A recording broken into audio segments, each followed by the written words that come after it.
Então vamos à palavra de hoje. Abra aí a sua Bíblia. Filipenses capítulo 2.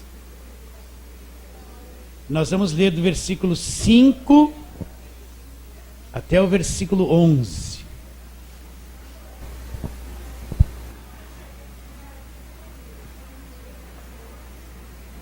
Filipenses capítulo 2, versículos 5 a 11. Versículo 5 do capítulo 2. Tende vós o mesmo sentimento que houve também em Cristo Jesus, pois ele, subsistindo em forma de Deus, não julgou com usurpação ser igual a Deus. Antes, a si mesmo se esvaziou, assumindo forma de servo, tornando-se em semelhança de homens, e reconhecido em figura humana. A si mesmo se humilhou, tornando-se obediente até a morte e morte de cruz. Pelo que também Deus o exaltou sobremaneira, que lhe deu o nome que está acima de todo nome. Então a tônica vai ser do versículo 9 a 11. Vou ler de novo 9. Pelo que também Deus o exaltou sobremaneira e lhe deu o nome que está acima de todo nome. Lhe deu o nome que está acima de todo nome, para que ao nome de Jesus, preste atenção, se dobre todo o joelho nos céus, na terra e debaixo da terra. Então olha, ele recebeu um nome que está acima de todo nome, e diante do nome de Jesus, é isso que você tem que crer, entender, para que ao nome de Jesus se dobre todos os joelhos nos céus, nos 3 níveis, na terra e debaixo da terra, e toda língua confesse o quê? Jesus Cristo é o Senhor. Então, aonde os joelhos vão se dobrar diante do nome de Jesus? Nos céus, na terra e debaixo da terra. Então, nos céus, na terra e debaixo da terra, todo joelho vai se dobrar. Diante do quê? Diante do nome de Jesus. Então, você já pensou? Ele está dizendo que porque Jesus se humilhou, ele assumiu a forma de homem. Ele foi reconhecido em figura humana. Ele recebeu o nome dele está acima de todo nome. E diante do nome de Jesus, o que vai acontecer? Todo joelho tem que se dobrar. No céu, na terra e debaixo da terra. Então, olha, eu quero que você reconheça a autoridade do nome de Jesus. O nome que está acima de todo nome. Então, muitas vezes nós somos igreja e não temos uma visão clara do nome de Jesus, da autoridade que ele tem, do poder que ele tem, mas o mundo espiritual nos 3 níveis, céus, terra e debaixo da terra, tem que se dobrar, tem que se ajoelhar quando o nome de Jesus ele é pronunciado.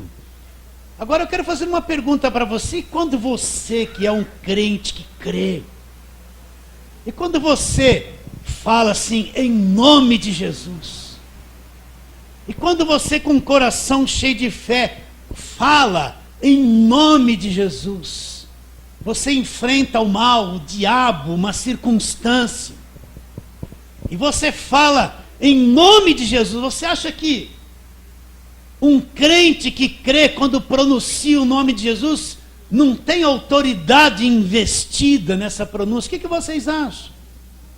Tem. Então, um crente que crê, quando ele fala em nome de Jesus, quando ele vai orar e fala, creio, Senhor, em nome de Jesus, quando ele vai expulsar um demônio, olha, entenda bem isso, qualquer crente expulsa demônio. Não existe esse negócio de pessoas especiais, consagradas, que só eles têm autoridade para expulsar demônio. Não existe essas pessoas especiais, que só eles têm o poder, a oração forte, que só eles expulsam o demônio, e que você tem que correr atrás dele para expulsar o demônio. Não, qualquer um que crê, qualquer pessoa que acreditar, Pode ser um crente que só vem de domingo na igreja, mas se ele crer que ele tem autoridade do nome de Jesus para expulsar o demônio, ele expulsa. Ele não precisa estar em jejum, não precisa ter subido no monte para expulsar o demônio, ele não precisa dar nenhum show para expulsar o demônio, porque a autoridade do nome de Jesus é que expulsa o demônio. Então qualquer um que está aqui, se crer, e vai lá um dia visitar o parente, o demônio fica lá possuído, você pode olhar para aquilo e falar, ó, em nome de Jesus Cristo, com fé no coração, sem ter feito nenhum jejum, crendo, esse demônio tem que se submeter a você. Por quê? Você está pronunciando o nome de Jesus, o nome reconhecido no céu, reconhecido na terra, reconhecido debaixo da terra. Então nós que somos crentes, nós temos essa autoridade, esta fé no nome do Senhor Jesus Cristo. Agora precisamos acreditar, exercitar, praticar aquilo que acreditamos. Então qualquer um, meu irmão, qualquer um. Então vamos discorrer a palavra de Deus. Por que nós oramos em nome de Jesus? Por que você termina a oração e fala sempre assim? Em nome de Jesus. Porque tudo que a gente fala em nome de Jesus. Por quê? De onde vem isso? Onde está na palavra de Deus estas coisas? Então vamos ver João capítulo 14. Nós vamos trabalhar muito em João capítulo 14, nós vamos ver Jesus preparando os discípulos. Até então, os discípulos não usavam a autoridade do nome de Jesus. Os discípulos estão aprendendo com o Mestre, estão descobrindo as coisas, estão tendo aulas com Jesus Cristo. Pouco a pouco, Jesus vai revelando a eles as verdades poderosas. Então, João capítulo 14, do versículo 12 em diante, esse capítulo 14 é aquele onde tem o versículo 6 que diz, Jesus Cristo diz, eu sou o caminho, a verdade e a vida, ninguém vem ao Pai senão por mim. Jesus se apresenta como a única porta de acesso a Deus. Jesus se apresenta como Pai. Tomé perguntou, mostra-nos o Pai, isso nos basta. E Jesus diz, quem vê a mim, vê o Pai. Eu e o Pai somos um. Jesus se apresenta sendo um com o Pai, sendo Deus como Pai. E depois, quando ele chega no versículo 12 desse capítulo, ele fala, em verdade vos digo, que aquele que crê em mim fará também as obras que eu faço, e outras maiores fará, porque eu vou para junto do Pai. E ele começa a abrir um grande leque que acompanha o nome dele. Começa a mostrar uma grande autoridade que pesa, que carrega o nome dele. Ele diz, e tudo quanto perdirdes em meu nome, isso farei, a fim de que o Pai seja glorificado no Filho. Se me pedirdes alguma coisa em meu nome, eu farei. Se me amais, guardais os meus mandamentos. Então, depois de Jesus se apresentar como igual a Deus, como Deus, então ele começa a abrir um leque, dizendo, se você pedir alguma coisa, você vai ter acesso a Deus através de mim. Se você pedir alguma coisa, no meu nome eu vou fazer. Se você só chegar ao Pai e orar a Ele com fé, e falar no meu nome, porque eu sou o intermediário entre você e o Pai, então Jesus Cristo, ele vai responder a oração, ele vai fazer, ele vai ouvir. Por quê? Porque este nome tem autoridade, este nome abre a porta diante de nós. Então você tem que entender, meu irmão, que você é um crente comum como eu, que se crer no nome de Jesus Cristo, existe uma autoridade que acompanha o nome. Não é você que é especial. Especial é o nome que você pronuncia através da sua fé. Vamos ver aí nesse capítulo 14 mesmo. Vamos lá para o versículo de número 26, onde ele fala, mas o Consolador, o Espírito Santo, a quem o Pai enviará em meu nome, esse vos ensinará todas as coisas e vos fará lembrar de tudo que vos tenho dito. O que Jesus está mostrando? Ele está falando a respeito da vinda do Espírito Santo. O Espírito Santo até esse momento não habitava permanentemente no coração de ninguém. Jesus não havia ido para a cruz, não tinha sido glorificado, era uma promessa de que o Espírito Santo viria. Então Jesus abre outro grande leque, ele fala que o Consolador, o Espírito Santo que o Pai enviaria, viria como? Viria através do nome dele, da autoridade do nome dele, o nome dele representando a vinda do Espírito Santo. No capítulo 15 de João, acompanha aí, no versículo de número 16, ele fala outra coisa extraordinária. Ele diz assim, João 15, 16: não fostes vós que escolhestes a mim, pelo contrário, eu vos escolhi a vós outros, e vos designeis para que vades e deis fruto, e o vosso fruto permaneça, a fim de que tudo quanto pedirdes ao Pai em meu nome, o que o Pai vai fazer? O Pai vai conceder. Então ele fala de uma grande escolha. Ele está dizendo, olha, não foi vocês que me escolheram. Aquilo que aconteceu no coração de vocês, um dia que vocês vieram para mim, acreditaram, vivem comigo, não partiu de vocês, foi o Pai que escolheu. O Pai que trouxe, que fez uma obra no teu coração. Você foi um escolhido. Qual o critério para Deus escolher alguém? Não sabemos. Não sabemos. Desde o começo lá ele disse, eu aborreci Esaú e escolhi Jacó. Antes que os dois nascessem, Deus fez uma escolha pelo filho mais novo do que pelo filho mais velho. Então a escolha de Deus, nós não sabemos quais critérios, é até um pouco confuso a gente tentar pensar na escolha, porque para escolher alguma coisa a gente tem que ver qualidade disso, qualidade daquilo, tem que usar o raciocínio, depois de uma grande avaliação é que você vai fazer uma escolha. Mas a escolha de Deus às vezes não é como a nós. Deus escolheu Jacó, que foi um enganador, um usurpador, um cara que aprontou um montão de coisa, que mentiu, que fez um monte de coisa, mas ele foi escolhido por Deus. Depois ele se tornou quem? Israel, vencedor com Deus, quando foi tocado na coxa. Então a escolha de Deus é um critério dele, não cabe ao homem conjecturar, não cabe ao homem tentar entender, basta olhar para a palavra e aceitar. Então ele diz, não foi vocês que escolheram a mim, mas eu vos escolhi, e eu vos designei vocês para quê? Para que vocês deem fruto, e o fruto que vocês derem é uma coisa que vai permanecer, que vai continuar, vai ser um fruto bom, a fim de que, de tudo quanto pedirdes ao Pai, Ele vos conceda. Então você vai encontrar hoje alguém que diz assim, eu exijo, né, ou determino, né? De onde vem essa pregação que você tem que determinar um monte de coisa que você quer que aconteça? Você tem que exigir que as coisas aconteçam. É desse versículo aqui. Eles falam que a tradução deste verbo aqui, pedirdes, no grego, ateol, quer dizer exigir, determinar, né?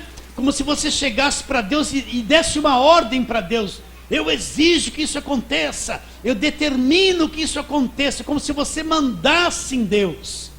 Então isso é gostoso de ouvir, até, né, parece uma coisa boa, mas nenhum homem pode exigir de Deus, nenhum homem pode mandar, nenhum homem pode determinar que uma coisa aconteça. Ela só acontece quando ele é a vontade de Deus e tem respaldo com a palavra de Deus. Você entende isso? Então se eu for orar e a coisa é de acordo com a palavra de Deus, só preciso crer, não preciso exigir nada. Então você vai ver um monte de gente, eu exijo que isso aconteça, eu determino. E no passado, quando eu não entendia, eu falava a mesma coisa. Eu já exigi um monte de coisa, mas não é exigir como você mandar em Deus, é você pedir. Então se você pedir ao Pai em nome dele, você é um escolhido, então o Pai vai conceder. Então nós precisamos crer, meus irmãos, nós precisamos crer, orar, intensificar, acreditar naquilo que nós estamos orando, porque o nome dele, quando eu peço ao Pai em nome dele, Porque esse nome tem autoridade, esse nome abriu o caminho diante de nós. Então o Pai concede. O Pai concede. Você percebeu como isso é grande? Vamos para outro texto. João 16, vamos lá, já é o próximo capítulo.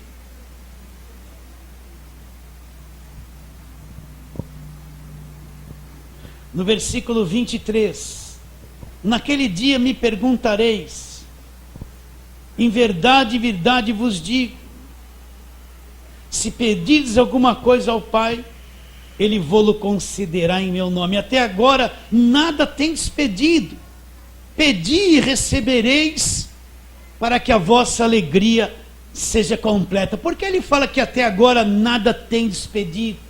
Porque Jesus está ensinando os discípulos a começarem agora a enxergar o nome dele, enxergar quem ele é. Jesus sabe que no futuro eles vão crer no nome, eles vão realizar milagres extraordinários no nome de Jesus. Mas agora eles são aprendizes, estão tendo aulas com o mestre, estão começando a aprender as coisas. Até agora eles não estão exercitando fé e usando o nome do Senhor Jesus. Então eu vou ler de novo. Em verdade vos digo, se pedirdes alguma coisa ao Pai, Ele vô-lo concederá em meu nome. Até agora nada tendes pedido em meu nome. Pedi e recebereis. Para quê? Para que a vossa alegria seja completa. Então, presta atenção.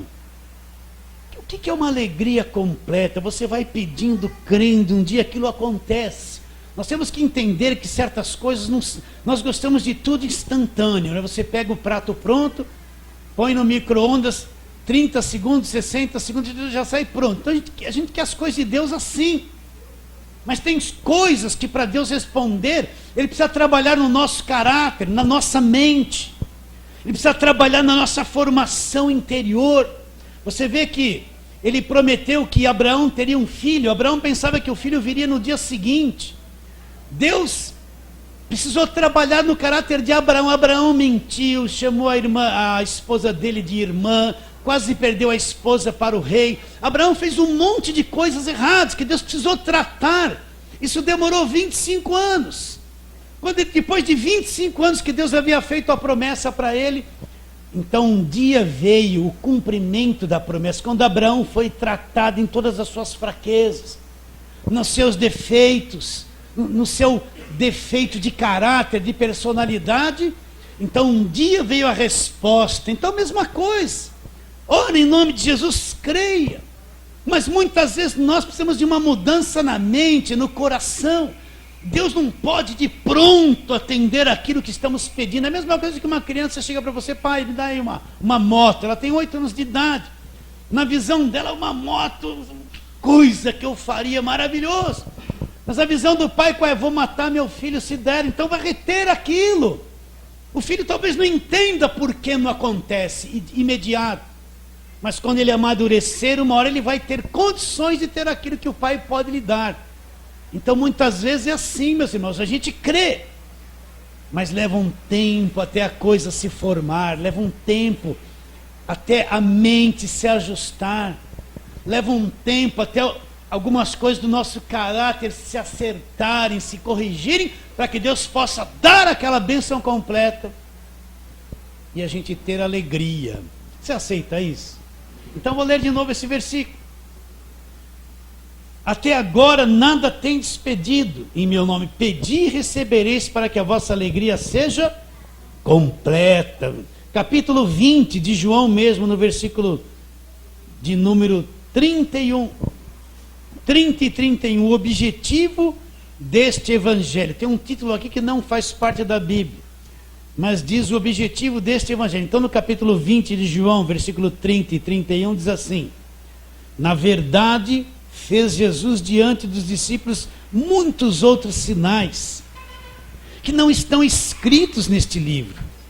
Estes, porém, foram registrados para que creiais que Jesus é o Cristo, o Filho de Deus, e para que, crendo, agora presta atenção, tenhais vida em seu nome. Tenhais o quê? Vida. Vida no nome dele, crendo. Tenhais vida no seu nome. Vamos para o outro aspecto desta palavra agora. Você vai ver que Jesus, em Mateus 28, nos ordenou a batizar as pessoas em nome do Pai, do Filho e do Espírito Santo. Mas os discípulos, quando começou a igreja, eles batizavam as pessoas no nome de Jesus. Então vamos ver Atos capítulo 2. Vai um pouquinho para frente, Atos capítulo 2.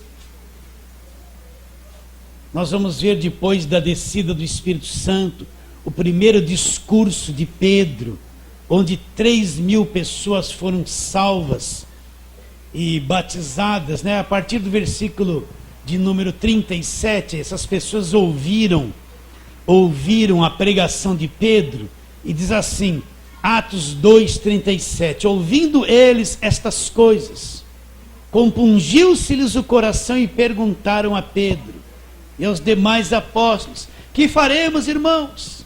Respondeu-lhe Pedro, arrependei-vos cada um de vós, e sejam batizados em nome de Jesus Cristo para a remissão dos pecados. Recebereis o dom do Espírito Santo, pois para vós outros é promessa, para os vossos filhos, para todos os que ainda estão longe, isto é, para todos quantos o Senhor nosso Deus chamar. Então aquele povo ouviu a mensagem de Pedro, o Espírito Santo tocou no coração dele. Eles perguntaram, o que nós temos que fazer agora, Pedro? Não é? Pedro não fez nenhum apelo. Pedro não falou, vocês têm que aceitar Jesus. Olha, vocês têm que vir aqui na frente, vocês têm que levantar a mão. Quando a pessoa se converte, a palavra vem, acontece dentro dela. E ela vem, ela quer saber o que precisa fazer, aconteceu. Então eles perguntaram para Pedro, o que devemos fazer, irmãos? E Pedro respondeu, olha, vocês têm que se arrepender. O que é o arrependimento? Uma mudança de mentalidade, uma mudança de vida, não é? É quando a pessoa chega num ponto, ela para e fala assim, eu preciso mudar. Eu não quero mais ser a mesma pessoa, não quero mais ter esse tipo de vida, não quero mais ser assim. Então ela se arrepende, ela muda de caminho, ela muda de direção. O arrependimento é uma coisa muito importante. Às vezes você pode falar de Jesus, fala, Jesus te ama, Jesus te liberta e tal, mas a pessoa não se arrepende, ela não quer mudar, ela não quer se arrepender, voltar as costas para aquilo que é bom, que não era bom, voltar as costas para o pecado, para as coisas erradas. Ela não quer se arrepender.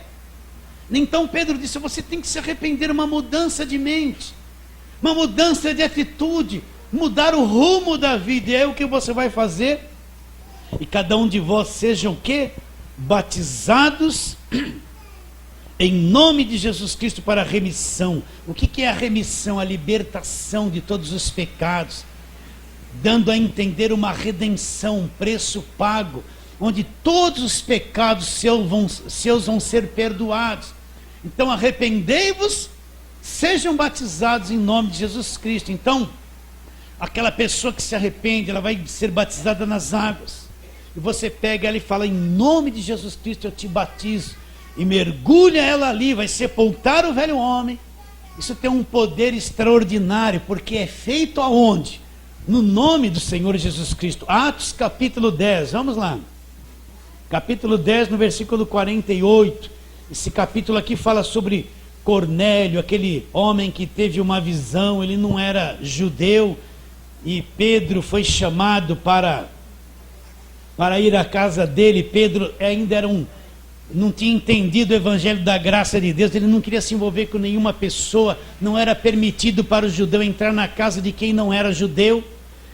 O povo que não era judeu eram chamados de gentios, eram considerados imundos, sujos, não podiam se misturar com o povo judeu. O povo judeu ainda Pedro tinha aquela mentalidade que o evangelho era só para eles, não tinha entendido que agora, com a vinda de Cristo, a nova aliança, o evangelho era para todo mundo, para todos os povos. Então Pedro ainda está muito com a mente na lei, mesmo conhecendo Jesus Cristo, mesmo recebendo o Espírito Santo, ainda ele está aprisionado na lei. Jesus está renovando a mente dele para entender a graça de Deus. Então, depois de ele falar essas coisas todas, ele vai até a casa de Cornélio, e no versículo 48, então vamos ler desde o 44. Pedro está falando com o Cornélio e com a família dele. Ainda Pedro falava estas coisas, quando caiu o Espírito Santo sobre todos, e os ouviram, que ouviam a palavra. E os fiéis que eram da circuncisão, que vieram com Pedro, admiraram-se, porque também sobre os gentios foi derramado o Espírito Santo, pois os ouviam falando em línguas, engrandecendo a Deus. Então perguntou Pedro: porventura pode alguém recusar água, para que não sejam batizados estes que, assim como nós, receberam o Espírito Santo?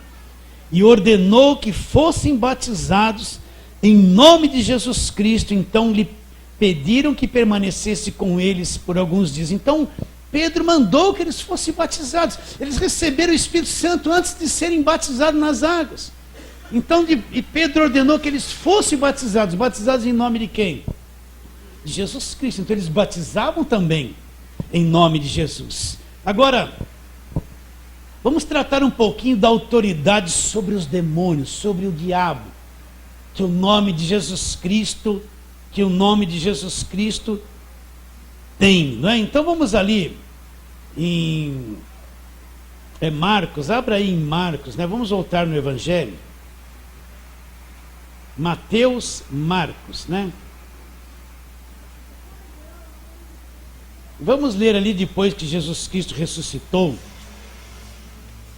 Você tem que ter bastante clareza sobre este assunto, meus queridos irmãos. Então, no capítulo 16 de Marcos, Jesus já havia morrido, ressuscitado, apareceu aos discípulos, né? E vai dar uma ordem para eles irem para todo mundo.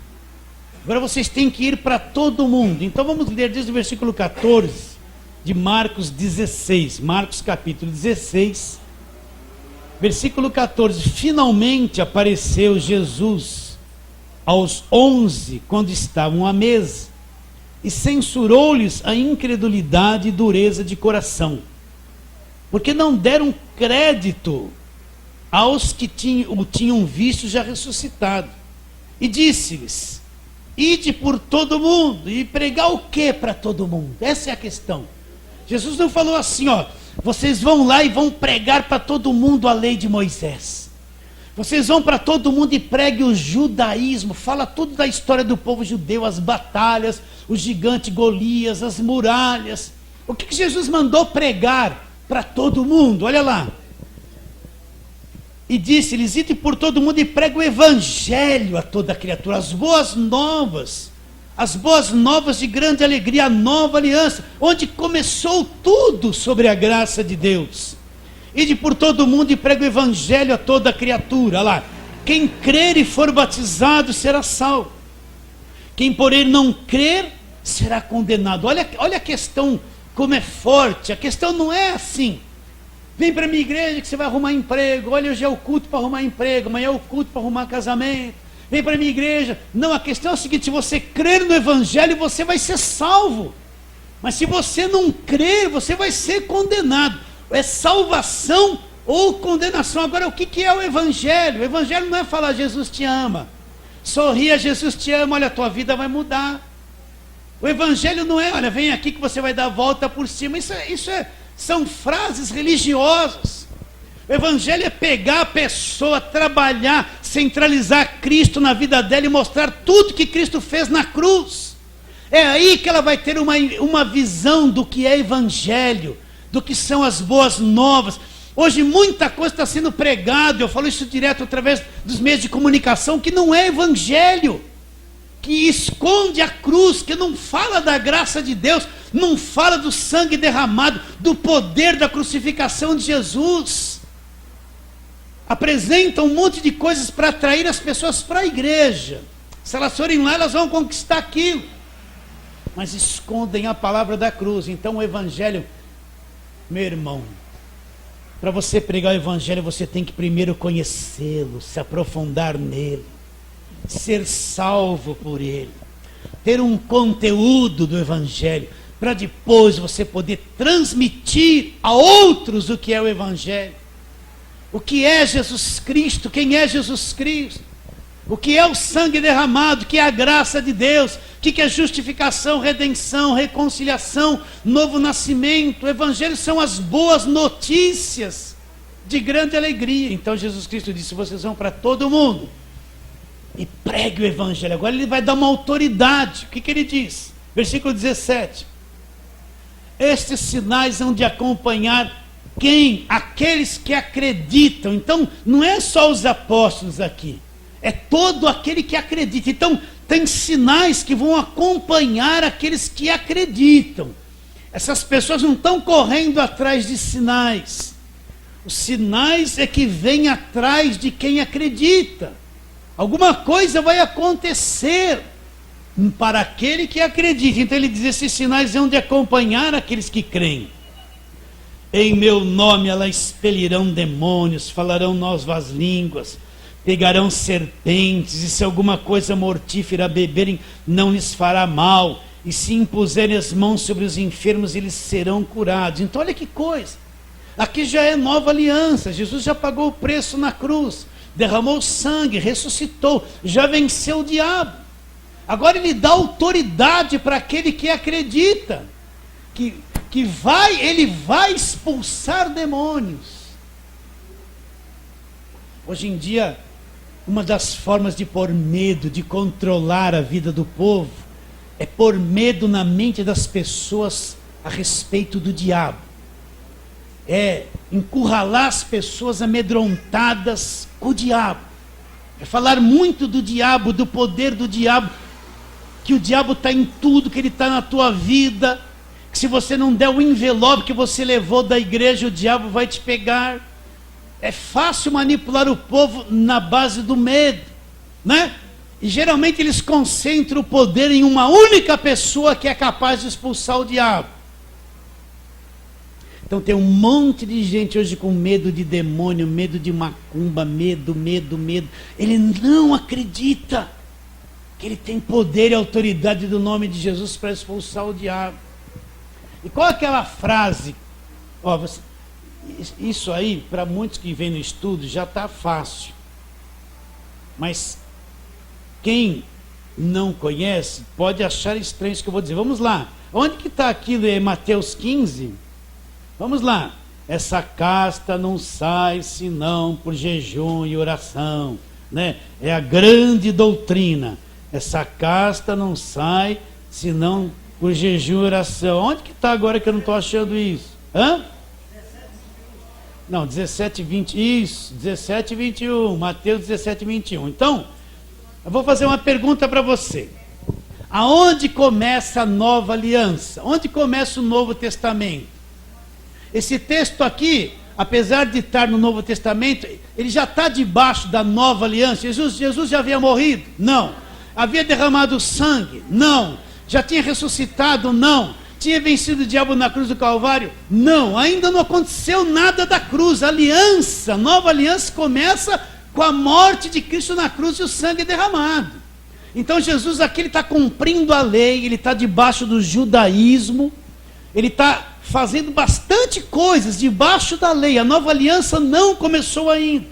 Então ele expulsou um demônio, falou a expulsar o demônio pelo maioral do Beelzebu, aquela história toda. Os discípulos fracassaram em expulsar e perguntaram para ele, olha lá, versículo 19 de capítulo 17. Então os discípulos, aproximando-se de Jesus, perguntaram em particular: por que motivo nós não pudemos expulsá-lo? E ele lhes respondeu: por causa da pequenez da vossa fé. Vocês tiveram uma fé pequena, por isso que vocês não expulsaram. Aí depois ele fala: se você tiver uma fé como um grão de mostarda, direis a este monte, passa daqui a colar, e ele passará, e nada você não é impossível. Aí vem essa frase, está entre colchetes, está vendo? Tem originais da Bíblia que não existe essa frase, tem alguns que existe, por isso que está entre colchetes. Depois ele fala: mas esta casta não se expele senão por meio de jejum e oração. Por que Jesus falou isso? A nova aliança ainda não está em vigor, o sangue não foi derramado, o Espírito não veio habitar, ainda eles não estão usando a autoridade do nome do Senhor Jesus. Você vai ver que todo o Velho Testamento eles viviam fazendo muito jejum, e os judeus usavam muito essa prática do jejum. Jesus jejuou 40 dias antes de começar o ministério dele. Então ele falou, mas esta casta não sai por jejum e oração. Então é costume sempre o quê? Ô meu irmão, se você não fizer muito jejum, muita oração, você não expulsa o demônio. Então existe uma doutrina em cima disso. Agora eu afirmo para você que qualquer um, não precisa nem estar em jejum, tem poder para expulsar demônio.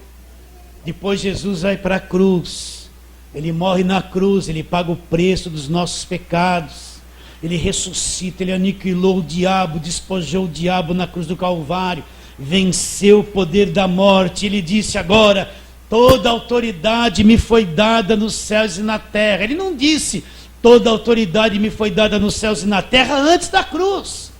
Mas quando ele ressuscita, passou pelo sacrifício, venceu a morte, agora ele fala, toda autoridade me foi dada nos céus e na terra. Agora vou pregar o evangelho. Vocês estão entendendo? Agora volta lá em Marcos. Depois que ele ressuscitou, começou a nova aliança.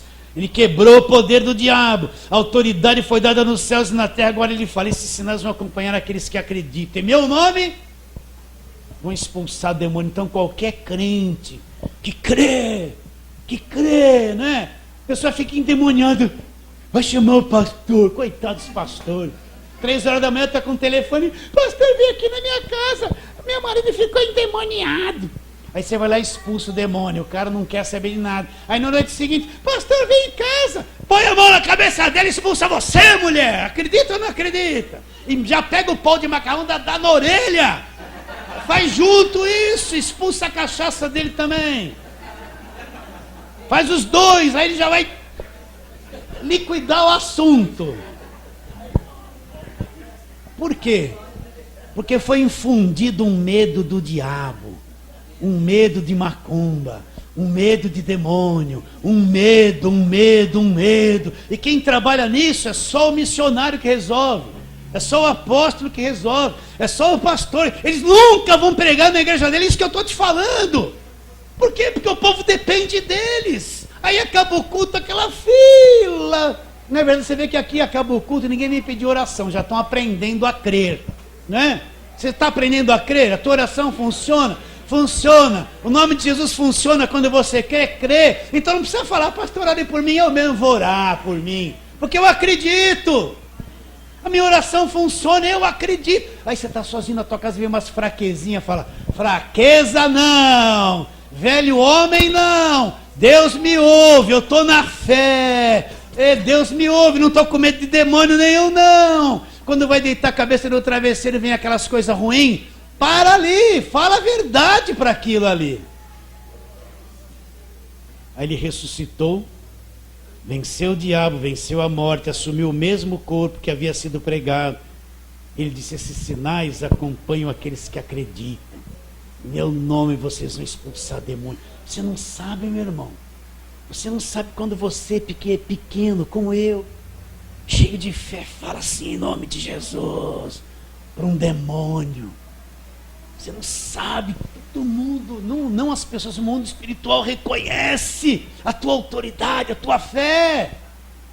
E o demônio que está ali, ele vai querer falar, ele está tremendo por dentro. Se o todo crente cresce nisso, meu Deus, não? Quando você fala assim, em nome de Jesus, os anjos vêm, os demônios tremem. Você é reconhecido como um filho, é ou não é? Você tem autoridade. Não vai achar que é o super-homem por o S, aí sair voando. Em você não tem nada, mas é o nome de Jesus. Não é as suas qualificações, não é que você é bonzinho, que você é mais santinho. Não, esquece, você sozinho é 0, mas com o nome de Jesus é diferente. Então você pode. Então, meu irmão querido, eu preciso acreditar, ter a informação correta da palavra, acreditar e exercitar. Tomara que essa semana apareça um endemoniado na tua frente. Tomara. Eu gostaria que aparecesse lá, aí você vai fazer uma visita lá, alguém fica endemoniado, você fala, é agora, né? Ou vai ou racho, eu creio. Gostaria, mas sem pau de macarrão, né? Vocês estão entendendo? Oh, como eu gostaria. Eu lembro uma vez que eu estava expulsando um demônio de uma pessoa, falei assim, aí tinha lá um discípulozinho meu, que nem na igreja, eu estava ajudando ele a aprender. Aí eu falei, vem aqui, põe a mão, expulsa o demônio. Ele ficou assim, ó. Falei, vai rapaz, faz assim, põe a mão, fala, agora. Aí o demônio, se ele olhou para ele, falei, tá vendo como sai? Ele tinha medo de expulsar o demônio. Agora imagine todo crente de toda a igreja sabendo disso. Aqueles que vão na sessão de descarrego toda sexta-feira. É mais medo que eles têm do que qualquer outra coisa. Imagine aquele lá, eu acredito no nome de Jesus.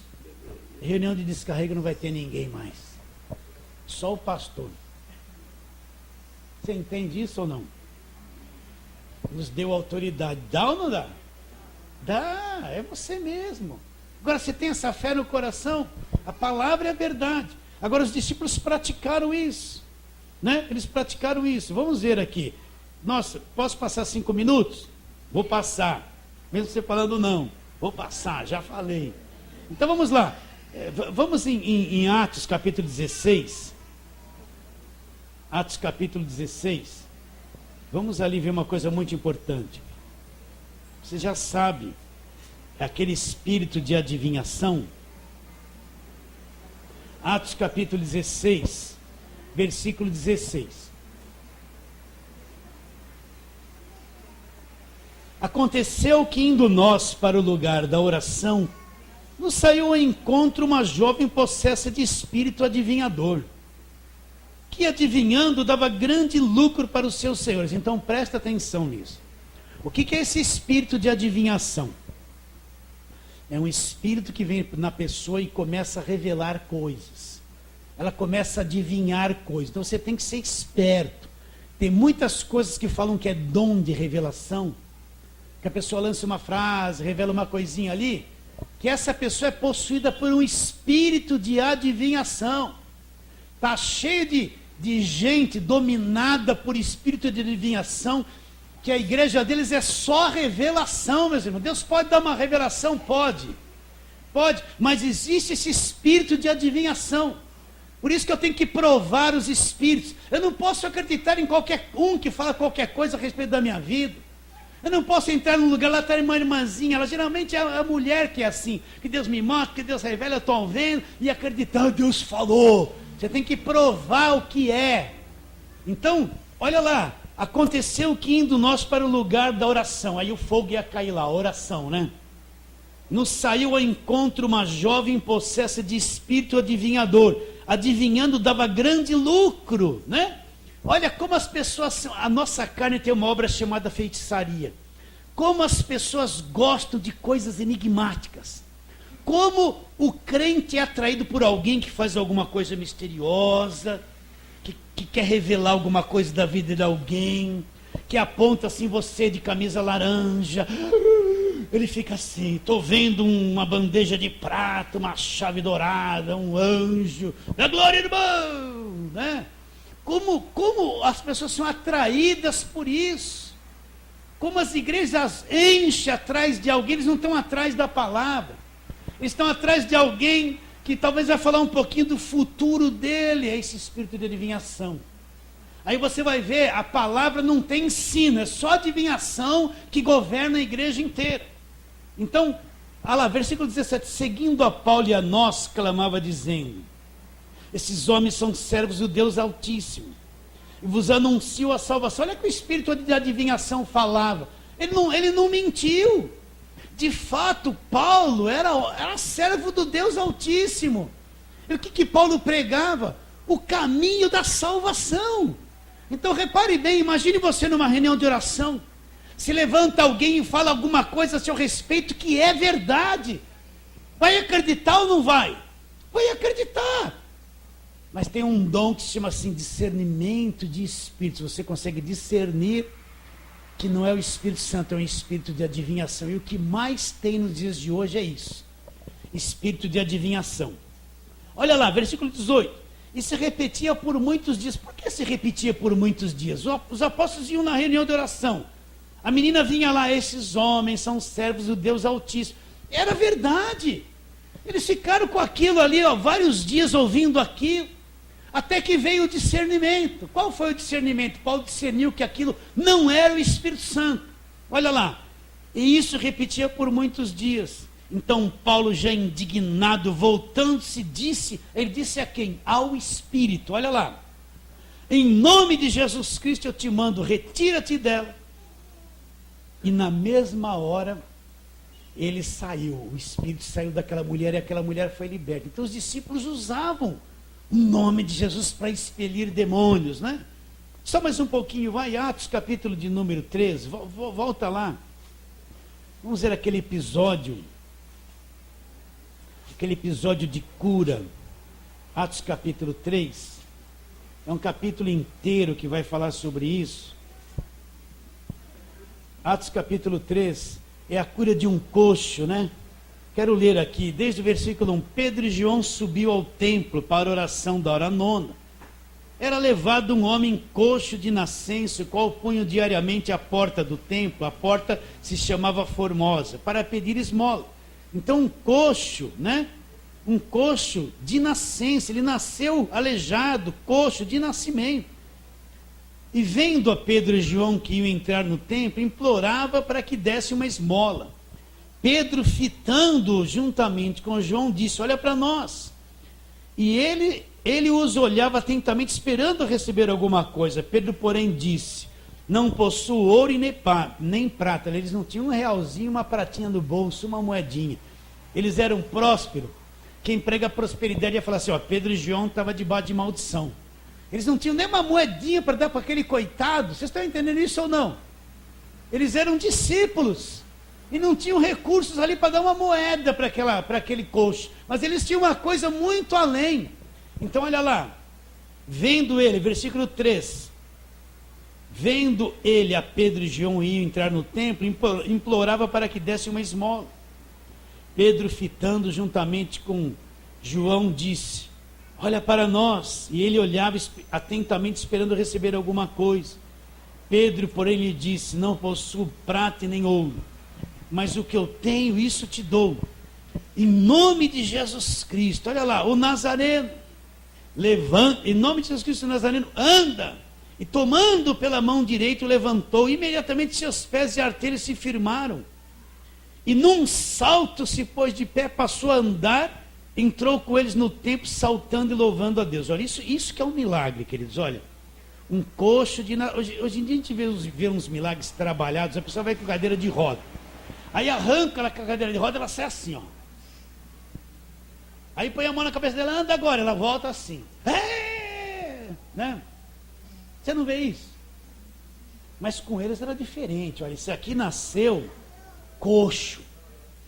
Pedro falou: em nome de Jesus Cristo, eu tenho isso. Olha o nome de Jesus, em nome de Jesus, levante e anda. Olha a coisa instantânea, leia para você ver.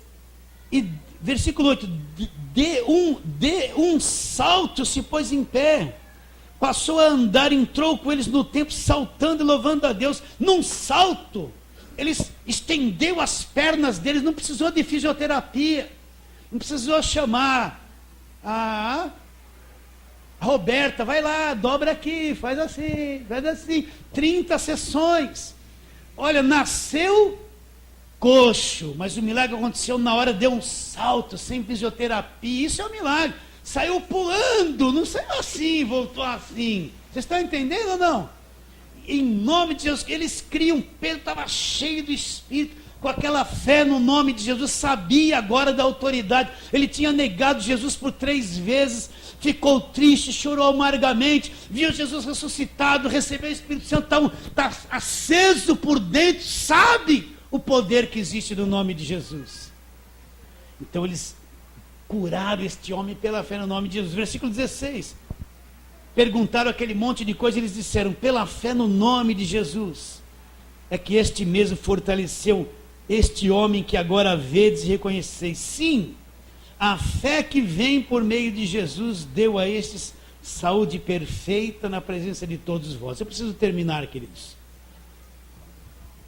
Então vamos voltar ao texto. Filipenses capítulo 2, vamos lá.